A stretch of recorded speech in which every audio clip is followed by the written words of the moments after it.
Wing TV with Victor Thorn and Lisa Giuliani. The revolution is being televised. Hello, it's Sunday, February 13th, special edition of Wing TV, and you're watching with me, Lisa Giuliani. And Victor Thorn, as he said, a special Sunday edition. We have as a guest Mr. Michael Rivero from WhatReallyHappened.com. But first, a couple quick announcements. We'd like to thank our local newspaper, the Center Daily Times. They ran a recent letter to the editor that I wrote a few weeks ago. It's called Stories Showed, War is Reality. We'd like to thank them for that. Also, we want to remind everyone that tonight, Sunday night at 9 o'clock Eastern Time, we're going to appear on the Rick Stanley radio show. Yep, Standing Up for America. I'll have that information on at the end of the show. And you can go to stanley2002.org, and that'll direct you over to his radio show. Also, some people have been asking us lately about flyers. They want to start putting flyers up in their neighborhood or start handing them out. So if you go to the Wing TV homepage, click onto the link that has this cover, 9/11 on Trial, you'll see a link there that has flyer, and this is what we did. It's something very simplistic, but people can get the word out with that too. And if someone wants to make us one that looks better, because our expertise is very limited when it comes to that kind of stuff, they're more than welcome to do so.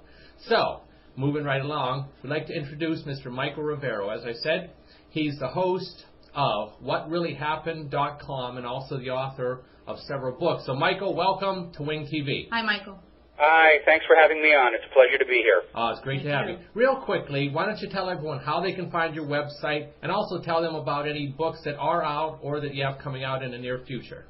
Okay, there is one book which is in progress right now, and I keep waiting for a happy ending to happen to finish it up, so it's been slightly delayed. And that is called Cyber Soldiers and Silicon Patriots, and it will be published by Dandelion Books. Okay. The website, of course, is called WhatReallyHappened.com. And it's a site where people can just go, and mostly there's a little bit of original articles there. There are a lot of links to other stories in the world, which are basically brought in and juxtaposed with some commentary, and usually contrasted with information from U.S. government sources. And the purpose of the website, it is a nonpartisan site. I'm not pushing any one particular party, but its goal is to basically hold up to examination statements made by governments and business that are less than 100% honest and accurate as a way of educating the American people to perhaps develop a more critical and skeptical eye toward what they are being told, in their daily lives. We're all for that. Yeah, and I also accessed that for my book, 9/11 on Trial, so I'd like to thank you for that. Now, since I mentioned that book, and it's been out for a little over a week now, and a lot of people have been talking about it. And even in our daily lives, we tell a lot of people about this book. And when they read it, they finally come to a conclusion that our government, they realize that our government not only attacked its own citizens, but killed its own citizens.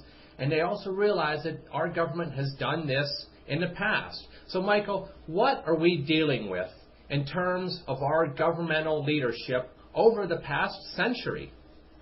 Well, we're dealing with government-created terror and fear used to manufacture consent for an agenda, and there is nothing new with this. Such tactics go back even to Roman times, when Marcus Licinius Crassus used the threat of Spartacus' rebellion to extract for himself extra legal powers that were not allowed under Roman rule, and basically inaugurated the age of the godlike emperors. So there is nothing new in this. What is new is that the population, the general population of the world, because of the Internet, is becoming aware that governments do play these kind of dirty tricks on their own people in order to manufacture support for a war. And the reason for it actually goes back to another book called The Art of War by Sun Tzu, which said that when one nation wants to inaugurate a war against another, it must create the illusion of a moral rightness or a moral law, or they will not be able to get their own people to go along with it.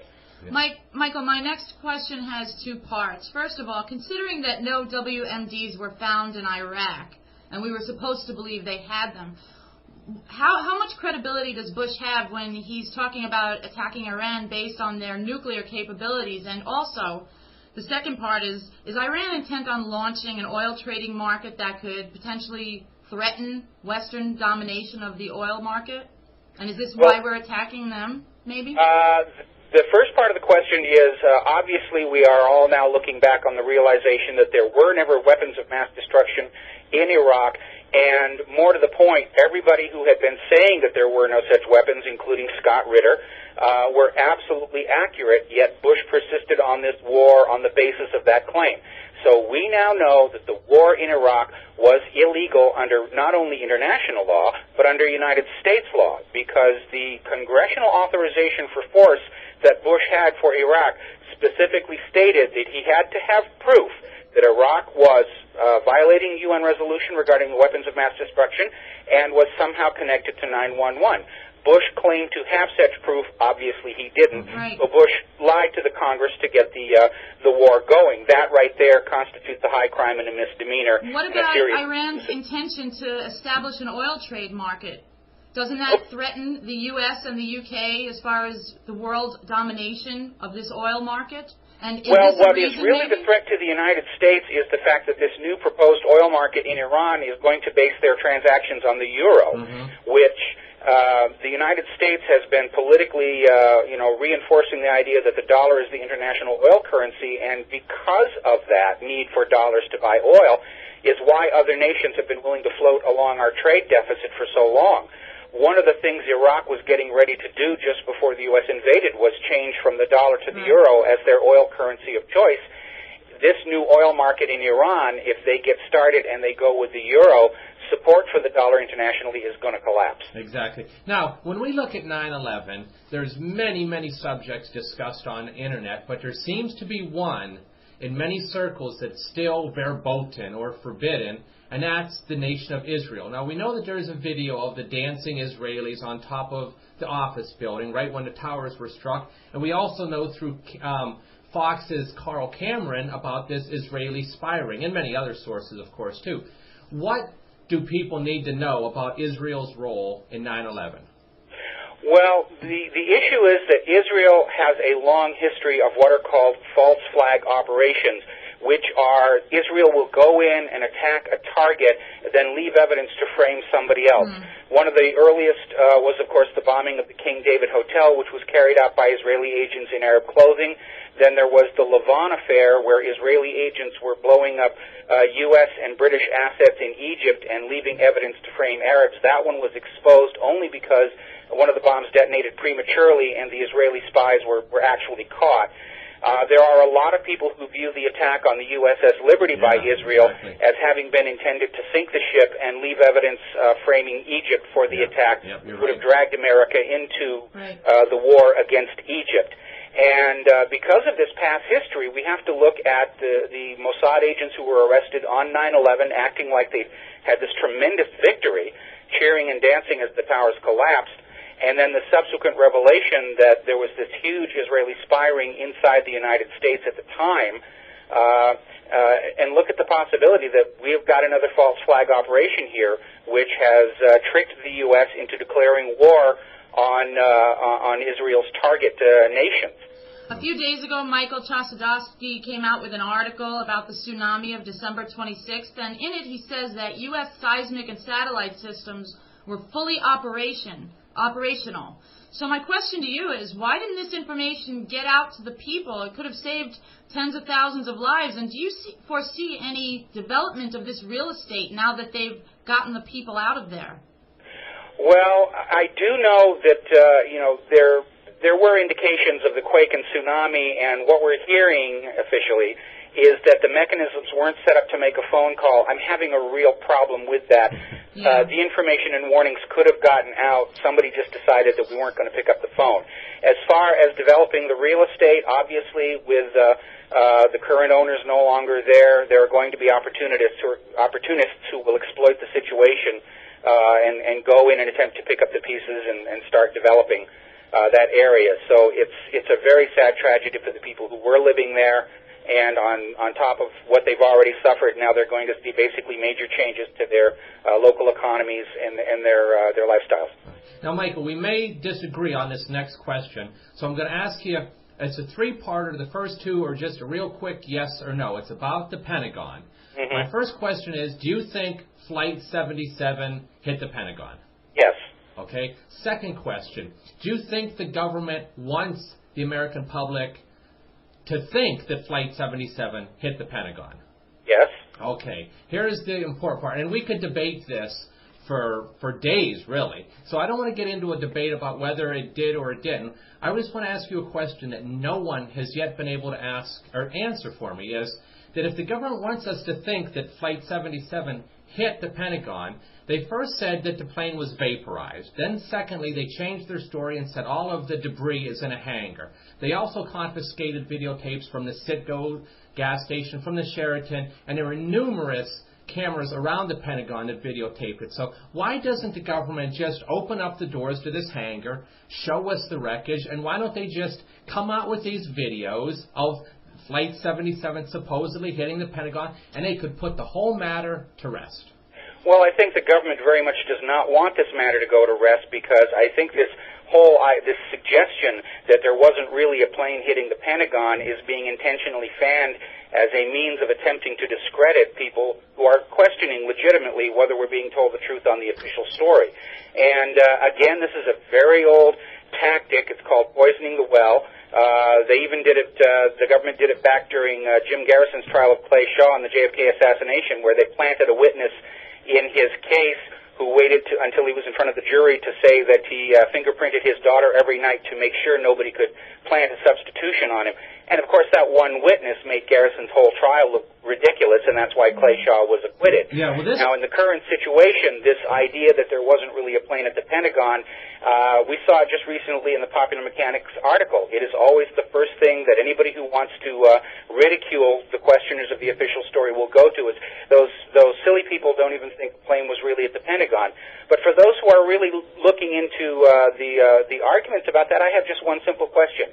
If the government wanted people to think Flight 77 went into the Pentagon, and if they have to get rid of Flight 77 and all of its passengers anyway, why not go ahead and run into the Pentagon? Why don't they just show us then the evidence? Why don't they? Because I'm holding a picture up right now that was taken just minutes after the Pentagon was struck. There's very little smoke there. The lawn is pristine. There's no airplane anywhere to be seen. And there's also this one taken aerially minutes after. There's no airplane anywhere to be seen. Why doesn't the government just put it all to rest? Because I don't think they want us. I don't think they want this to get so out of control that they have to prove it, you know. And why don't they just show us? Why don't they? Well, I think the more out of control it gets is better for U.S. government propaganda, because, as I said, it can be pointed to as an indicator that, to use to ridicule those who question the official story. Yeah, I'll have to disagree with you on that one. Well, that's okay. That's the First Amendment is all about. Right. The Jeff Gannon story is an example of how this administration plants individuals within the press pool under the guise of journalism. So let me ask you, to what extent do you think the mainstream news is being framed, manipulated, distorted, or created by our government? I think it's very extensive, and again, this is nothing new. If you go out on the web and use a search engine for something called Operation Mockingbird, you will discover that the U.S. government has been slowly moving to control the mainstream media since the end of World War II. And quite a few people highly placed in the mainstream media usually have connections to the Central Intelligence Agency. And on top of that, of course, you have corporate interests that are always seeking to manipulate the media. And I can think of no better example than the Fox News case regarding the bovine growth hormone that was being added to milk, which had some serious health consequences for people who consumed the dairy products. There were these two Fox News reporters who did the story reporting the health consequences. Monsanto went to Fox News and pressured them by threatening to withhold advertising funds. Fox News told the reporters to change the story. The reporters refused and were fired. They sued Fox News and ultimately lost when the courts ruled that there is no law requiring the mainstream media to tell the public the truth about anything. We remember that one. Yeah. Now, one of the most fascinating stories on your site is about the black boxes. There's a man, a New York City firefighter named Nicholas DeMasi, who said that on his ATV, they'd found 3 of the 4 black boxes from the World Trade Center tower from the planes that hit them. This was supported by volunteer fireman Mike Ballone, I think his name is. And my question is, where are these black boxes? What happened to them, and why hasn't this received more coverage? Well, I think the question has been raised, what was really going on with those airplanes as they were coming on in. And you have to remember the black boxes not only record the mechanical state of the aircraft, there are also microphones inside the airplane which would record conversations in the cockpit. And if those conversations don't match the story that we've been told, if we hear something completely different, then obviously the story we have been given about this being Osama bin Laden and everything is going to fall apart. So there's a motive to hide the boxes right there, is to prevent any records from the actual flights from becoming public. Right. I'm sure you're aware of the recent poll of high school students where a third of them think that the First Amendment goes too far, and the poll also indicates a shrinking respect for freedoms of speech, press, and assembly. So my question is, given that this is the video game generation, what do you foresee happening to America as they come of age during the war on terror?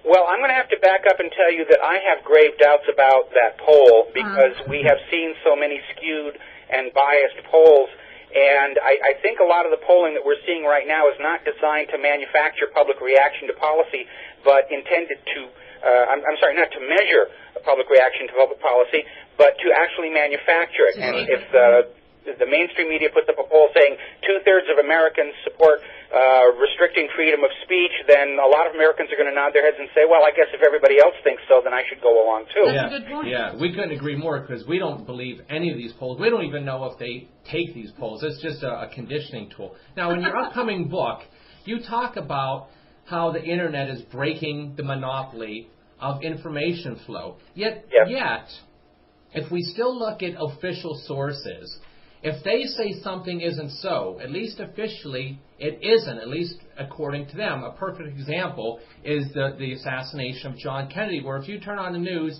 to Dan Rather, he's still going to say the lone nut assassin was Lee Harvey Oswald. And they say, well, this is the story and nothing else matters, regardless of the Internet. So how can we break through even more so through these walls to get this information out and also accepted? Well, I think we've actually already done that because fewer and fewer people are watching the mainstream media, and the mainstream media, it all comes down to whether you're going to believe what they're saying or not, and more and more Americans are really turning away from that. They're all looking at the fact of the lies about the weapons of mass destruction. They've seen the recent announcements by the mainstream media saying it's not really their job to question and examine what the government is saying. Therefore, expressing doubts about the weapons of mass destruction was not really their job, which, of course, a lot of people disagree with. And if you look at the readership increases on websites such as yours and mine versus the decline in total viewership of the network news, you'll see that already we're seeing a tremendous shift away from the TV media and to the Internet. And the government can stand there and make all the proclamations it wants, but if nobody actually is listening or believing, then it really doesn't matter anymore. Good. The word freedoms become justification for the United States to invade and occupy other countries that didn't attack us, pose no threat to us. When Bush uses the word freedom, is he demeaning the concept every time he uses that word? Yeah, I believe he is, and I believe it isn't really that he's demeaning the concept of freedom, it's just that everybody recognizes that's not what he's really talking about. And again, I don't really get a sense that a lot of people are even bothering to tune him in anymore, simply because it doesn't matter what he says. What they're doing is watching to see what he does. And now, as you pointed out earlier in today's show, he's getting ready to go into Iran. He's saying weapons of mass destruction all over again. We've been down this road before. We know it's a lie. We know there will be no proof. Iran is trying to build a civilian power reactor. There is zero evidence that they're doing anything other than building a civilian power reactor. But the real issue is, of course, control of the Mideast oil and the economy, and to continue to force the world to pay for oil in dollars to prop up the bankrupt U.S. economy. And as one of our earlier guests said last week, it's going to be a bloodbath if it does happen. Now, we all know about this famous 7-minute video of George Bush sitting in the classroom in Booker Elementary School. And you compared on your site, or you have an article that compares it to a Sherlock Holmes story where the police end up knowing who the criminal was because whoever entered the house, the dog didn't bark.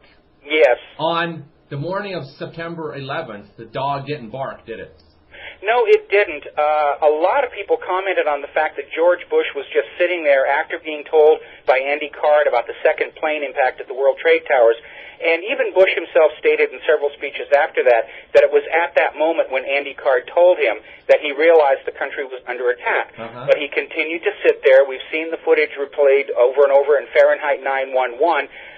Bush's supporters continue to insist that he was just trying very hard not to upset the children. Well, that's a very weak excuse, but if you take one step back and you realize the United States Secret Service was standing around him, and they've got one job and one job only, and that is to protect him.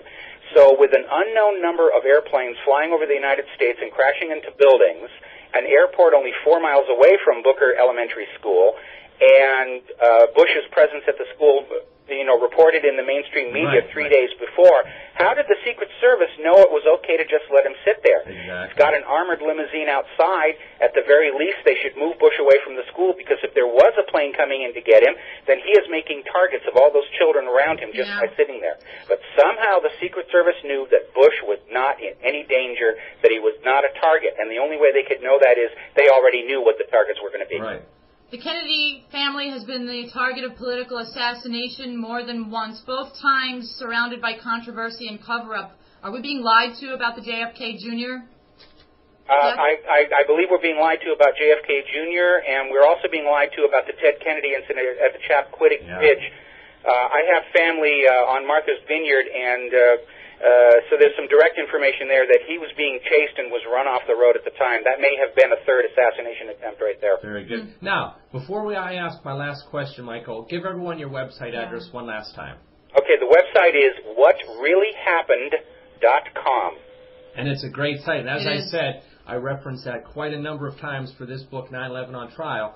One of the one of the best things on your site is the airport videos. We're supposed to believe that there are these 19 hijackers, yet no one has ever seen the videos from the ticket counter. They haven't seen it from the checkpoints. They haven't seen it from the boarding gates. Where are the videos showing these 19 hijackers actually going through the system and getting on these planes?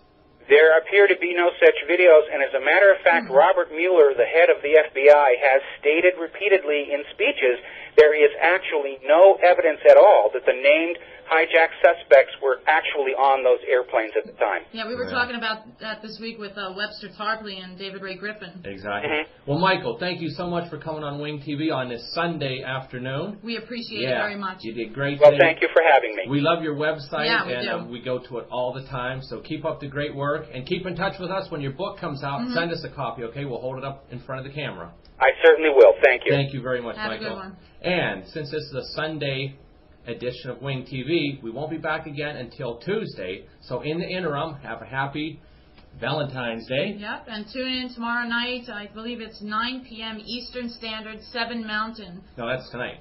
Oh, it's tonight. Right. Rick Stanley Show, Standing Up for America. What is it? Stanley2002.org. Right. And we'll be back on Tuesday. Have a good weekend, and we'll see you then. Bye-bye. Keep your eyes open.